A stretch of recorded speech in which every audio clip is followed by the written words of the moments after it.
Hi, Miss P here once again, and welcome to my fashionable series where we discuss some tips and some tricks in fashion illustration projects.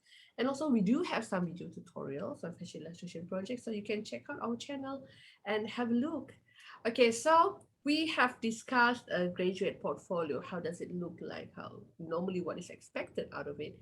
So the difference between graduate and professional portfolio will definitely normally two things. And first one is the audience. So if graduate portfolio, normally if you want to send it to, in case you want to further your study, and you can use that as part of the requirement, normally requirement for further your study. And whilst professional portfolio is more on your professional work, professional artwork, so your perhaps if you have won some design competitions, so on and so forth, um, yeah, you can put that in. So the content very much different, but it is kind of similar in terms of the things that you have in there. Is of course you want to show the audience on how good you are in design, how good you are in illustration. So um, normally what really differentiate these two is the layout and the presentation of it. So today let's discuss and critique and analyze one of my final year students' e-portfolio, which I think is close to professional level. Um, so we can have a look. So I will be sharing my screen once again. Okay. All right. So this, as I mentioned in the previous video, so our students, they were required to produce design as well as an e-portfolio. So these two is actually from two different classes, two different courses, and it correlates so that in the fashion design class, they will be more focusing on producing the design, and in illustration class, they will be more focusing on producing the portfolio. Previously, illustration, they will just have to do illustration. But looking at the need of the current needs of the fashion industry nowadays, the student really need to produce an e-portfolio and have it on a digital platform so that it can easily accessible by the students, and academia, and perhaps other stakeholders or industry. So it is good for documentation as long as you can have it there and it is there. Okay, so let's have a look. So this is you can look at the Wix URL. So if you want to check it out, I think you can just simply type it there. Okay. So this so he has it here. So he has, that is not quite the brand or the logo. Okay. So what this student is actually the designer, which is Mohd Iqmal Roslan, also known as Mel. Okay, I call him Iqmal. Okay, so this is actually more on his portfolio on he as a designer. So what he is showing here is his design collection. So we can look at the repertoire, that is the name of his collection. The whole look is about sense and style. So let's have a look on his video.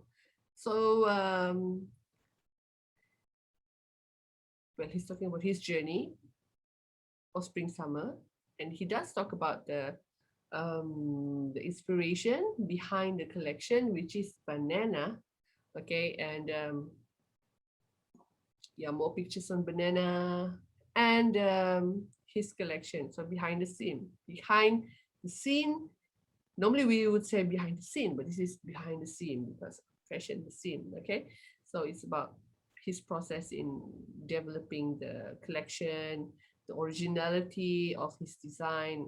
So what differentiates between his video and Azwa's video in a graduate portfolio video that we had before is Iqbal's video shows more on the product, more on the finished product. Therefore, our attention is more on how he used his inspiration in his design. So he has this design in the end of the video, okay, some video shooting. If you if you actually, you can switch on the audio if you want to listen to the music, but it's very much just the background of the music.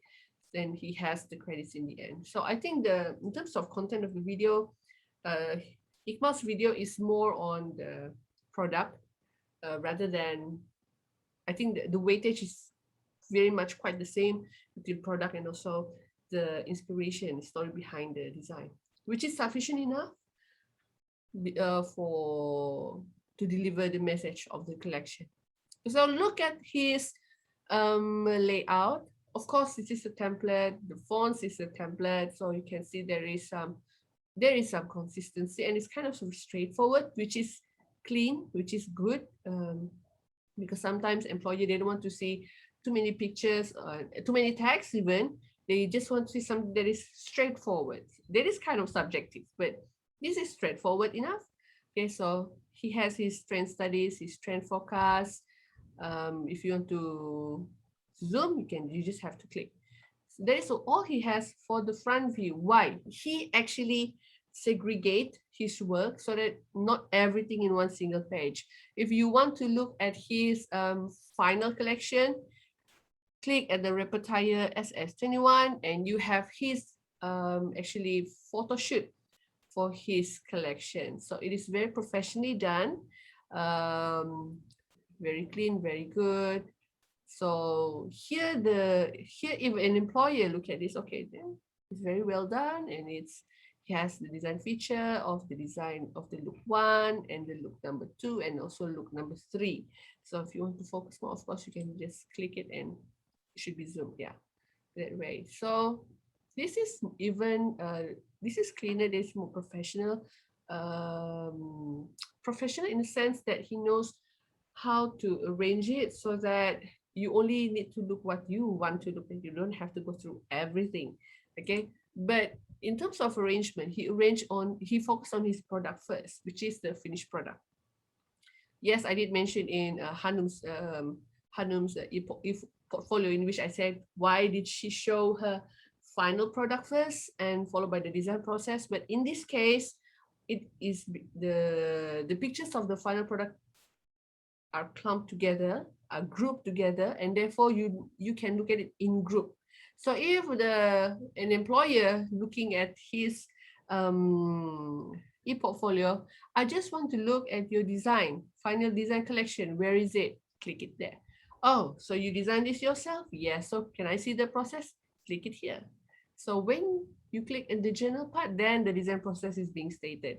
From the drawing, to the inspiration, to the storyboard, to the design statement, to the initial idea modeling on stand, and design with collage technique, embellishment, fabrication, how he developed his fabric, how he developed his fabric composition.